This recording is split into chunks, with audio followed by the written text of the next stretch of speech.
been seeing anything like this in terms of the widespread look of officers with guns in different street corners in Ottawa over a sustained period of time. There have been incidents, a number of them over the past 20, 30 years, but they all seem to be over, fairly quickly. Right. This one is taking quite a few hours.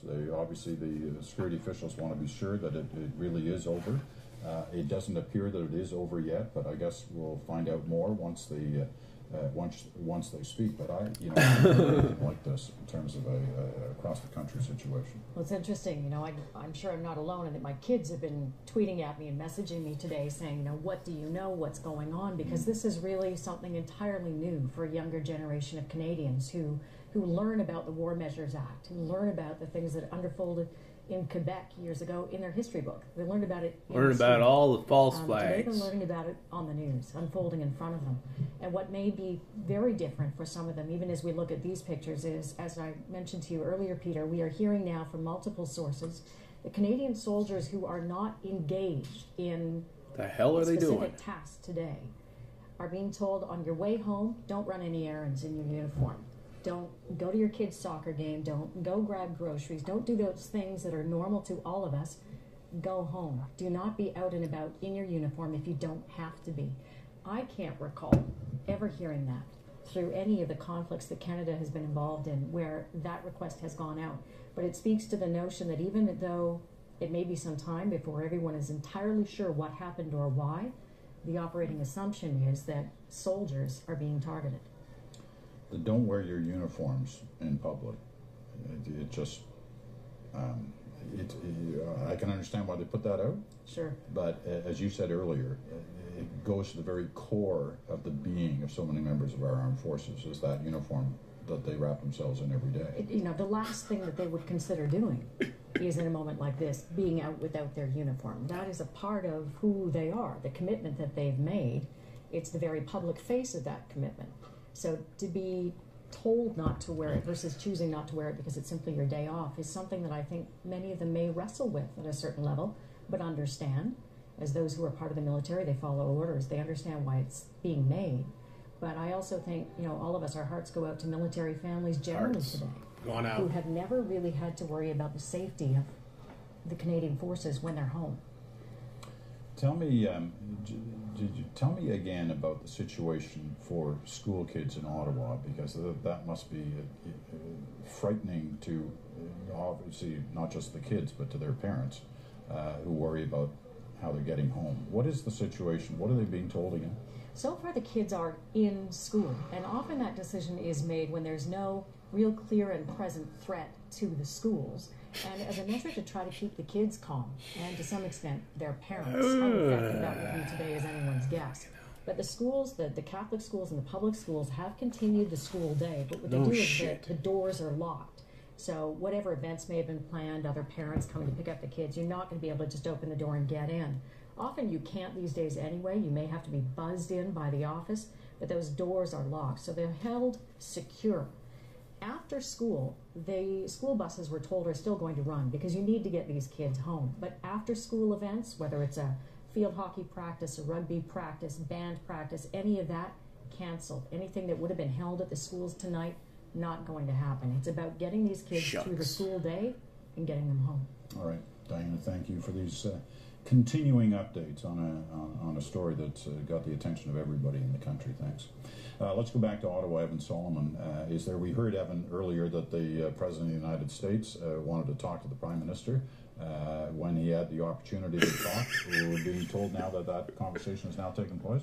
Yeah, we're just hearing the first reports that they have spoken to the President of the United States and the Prime Minister. We don't know about what, obviously, about the security situation here in Ottawa and the ongoing nature of it. Again, we don't really know anything more except that they have connected, and it gives you an indication, obviously, how much attention the situation that is still going on here in Ottawa is starting to garner. Now we're waiting, as you say, for this report from police and the RCMP to start to get any details on if any suspects are still out there, what exactly happened inside Center Block. We've heard lots of reports from people who are still locked down inside Center Block, some of our colleagues and certainly some MPs. We heard reports from the Sergeant-at-Arms, Kevin Vickers, that he had allegedly shot the suspect to death in that exchange of gunfire.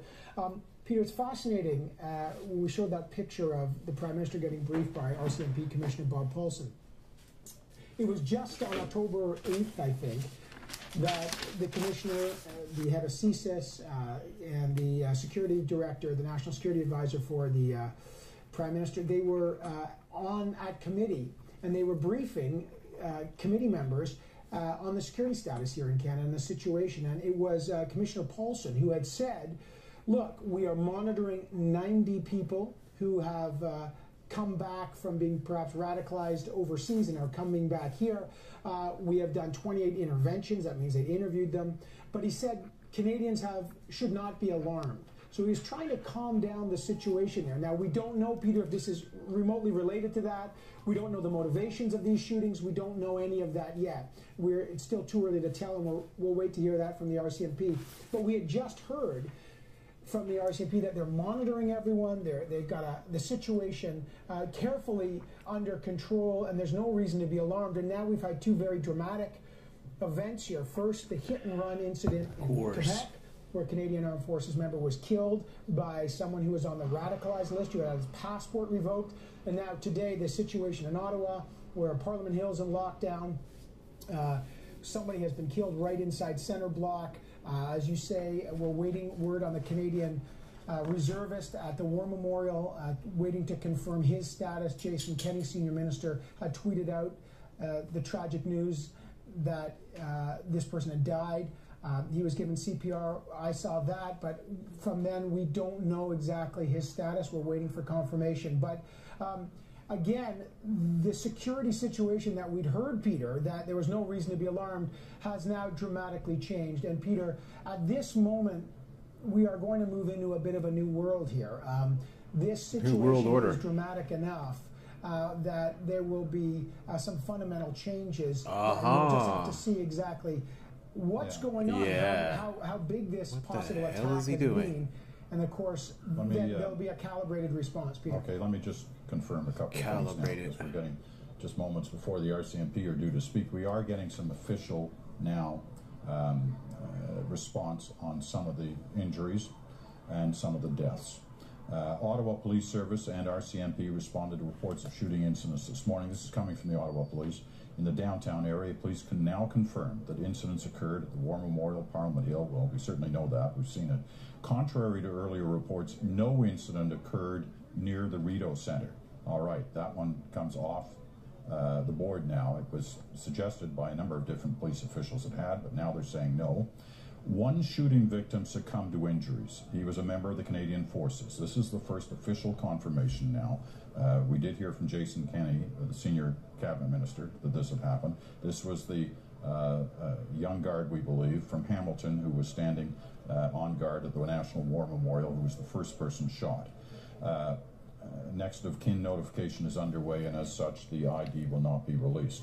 One male suspect has also been confirmed deceased. So that, in fact, as Evan's been reporting the last couple of hours, that appears to be the shooter who was caught in those pictures that you're seeing at the bottom of your screen, shot by the Globe and Mail. That's the Globe and Mail get in there. At the end of that hallway. No further update on injuries at this time.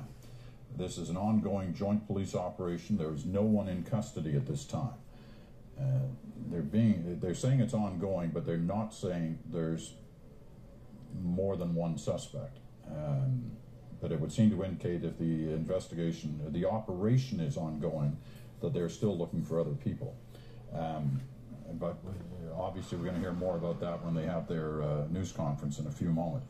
A number of RCMP and federal government buildings are also closed to the public, as is Ottawa City Hall, all Ottawa police stations, as Diana reported a few moments ago. If you work in one of the downtown buildings, follow the instructions from the building management that you are in. Ottawa Police Service wants to speak to witnesses of today's shooting incidents, and we know they were after those witnesses immediately. Ones we talked to just minutes after all this unfolded said that they had already spoken to Ottawa police officials on the scene. Of course. Those with tips regarding the shooting incidents or those looking to report suspicious activity can call, 911.